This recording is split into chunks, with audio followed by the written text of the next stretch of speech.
प्रदेश के शिक्षिका मन अपन समायोजन के मांगला लेकर के काफ़ी समय से आंदोलन करत थे। यही बात ला लेकर के शिक्षिका मन वित्त मंत्री ओपी चौधरी के बंगला के सामने घेराव और प्रदर्शन भी करीन है। शिक्षिका मन के कहना है कि वन मन काफ़ी लंबा समय से अलग अलग समय में आंदोलन करके प्रदर्शन करके अपन मांग से सरकार ला अवगत करा चुके हैं। हर बार भी राज्य सरकार ढाले इस संबंध में कोई फैसला नहीं हुए से मन काफ़ी आक्रोशित है। एक स्थिति वित्त मंत्री से मांग करेगी है कि उनकर पद ला समायोजित करके उनला सरकारी शिक्षिका के रूप में ही वेतन और भत्ता के सहित अन्य सुविधा प्रदान करे जाए। फिलहाल इस संबंध में वित्त मंत्री के बयान की प्रतीक्षा है।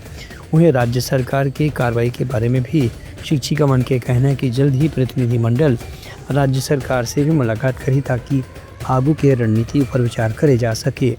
Bureau report, Uttarakhand news.